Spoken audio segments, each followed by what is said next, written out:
Sargon's son, Sennacherib, proved less aggressive than most Assyrian kings, although he suppressed revolts just as fiercely. The most remarkable thing about Sennacherib was his technical bent. Skip just a bit. In the 690s BC, Sennacherib deposed one restless Babylonian king and put one of his own sons, Ashur-nadin-shum, in his place. The leaders of the anti-Assyrian faction fled south into the marshes of Chaldea, where they thought they would surely be safe. However, they reckoned without Sennacherib's engineering genius. He called upon the tributary Phoenician states far to the west for ships. The ships, built in sections, were hauled overland and assembled on the Euphrates River. They sailed down the mighty river to Chaldea, where they helped to rout the anti-Assyrians. Actually hauled the ships over the desert. Now, they used to haul ships over the desert where today is the Suez Canal.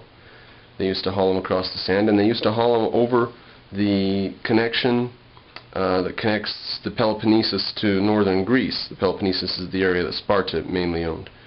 And that's connected by a very, very small isthmus. And they used to have a stone-lined railway, probably used great big huge axles, wooden wheels, and put the ships up on that and took them apart to some extent, but to the extent that they could keep them together, they hauled them in one piece if they were able to. They never did get to do that in Panama, where we eventually built the Panama Canal, but they did have the Trans-Panamanian Railway, where the ships would pull up to dock on one side, unload their stuff, the railroad would take it over to the other side, put it on another ship, and off it goes. So old business, this, of moving ships across land. So they routed them, but not for long. The Babylonians soon rose again and drove out Ashur-nadin-shum. When the wrathful Sennacherib recaptured Babylon in 689 BC, he massacred the people and sacked and burned the world's greatest city. Not yet satisfied, he dug canals through the city, dammed the Euphrates River, and sent the river coursing through these canals. Wow. Flood the city. He dumped the temples into the canals and made such a vast muddy morass of the whole area that, for a time, Babylon became a wilderness. Later, Sennacherib had second thoughts and began to restore the city. Did he have second thoughts, or did he say, I'll reclaim that now that it's all, done? His son, Esarhaddon, another son, continued the work, Esarhoddon. After the fall of Assyria, Babylon again became the largest city in the world. Even after having the canals dug through it and being turned into a wilderness, it came back. Must have been a good location. The old capital of Assyria had been Ashur, A-S-H-U-R, on the Tigris, but some early Assyrian kings made Nineveh, N-I-N-E-V-E-H, farther up the Tigris, an alternative capital.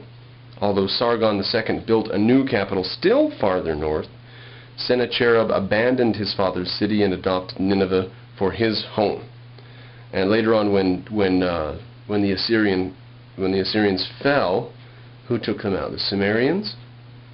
When Nineveh fell, they sung the praises throughout the land of the people who took it down. The Assyrians were so violent, people just hated them and their capital. Here, a huge wall faced with stone, here at Nineveh, a huge wall faced with stone and pierced by 15 gates surrounded the two mounds on which the temples and palaces stood.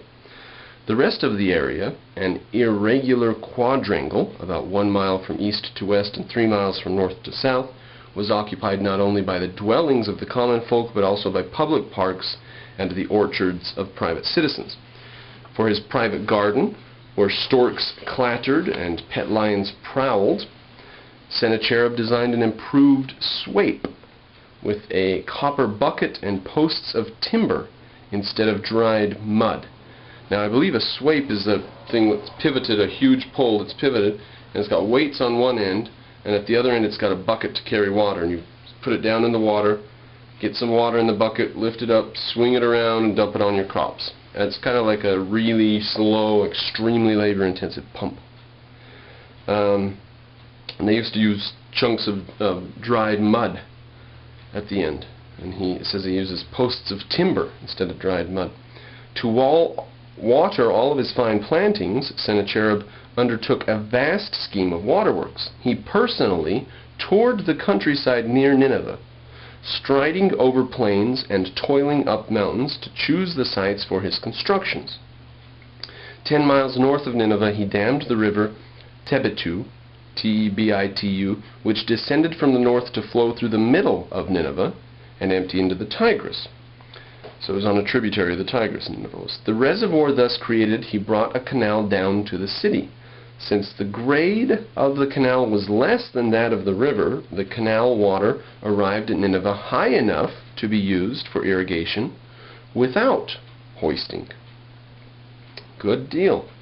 To take care of the overflow, good deal, but it was labor-intensive to build the canal that brought it there. To take care of the overflow during high water season in spring, Sennacherib installed northeast of the city a municipal cane brake, like those of Babylonian cities. He made this marsh into a game preserve, loosing deer, wild boar, and game birds to breed there.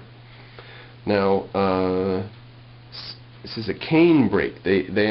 All cities had a cane marsh, because cane was one of the important things. Other cities, in Greece, for example, Rome, would empty marshes out, drain them because of the danger of mosquitoes. They thought it poisoned the air and stuff.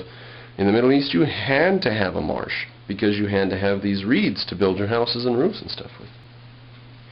In addition to planting reeds and timber trees, Sennacherib imported from India another novelty, the cotton tree. Sennacherib's first canal sufficed for several years.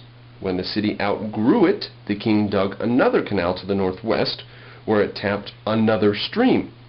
He also built over a dozen small canals connected with the Tebitu River in a 12-mile tunnel, underground tunnel called a Qanat, Q-A-N-A-T.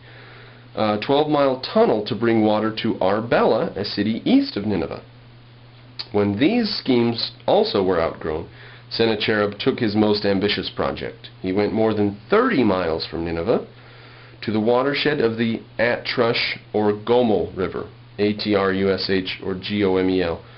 Thence a canal was dug overland to the headwaters of the Tebitu, carrying new water downstream to Nineveh.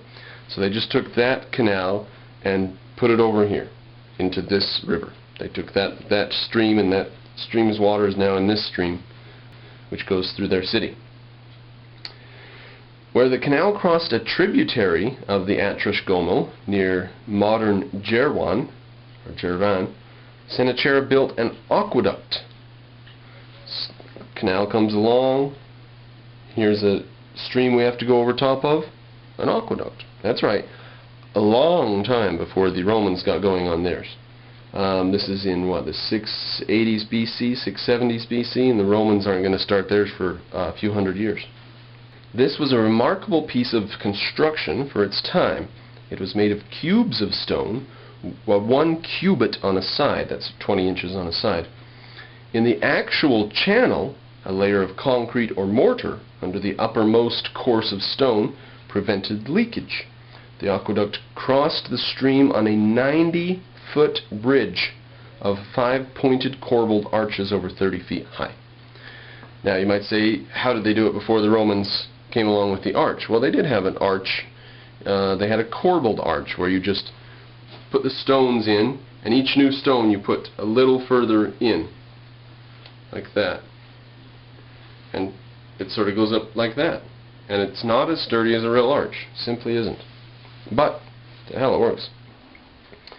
The corbelled arches were over 30 feet tall. Interesting. Sennacherib prided himself, Sennacherib, whichever you choose, prided himself on completing this canal and aqueduct in a year and a quarter.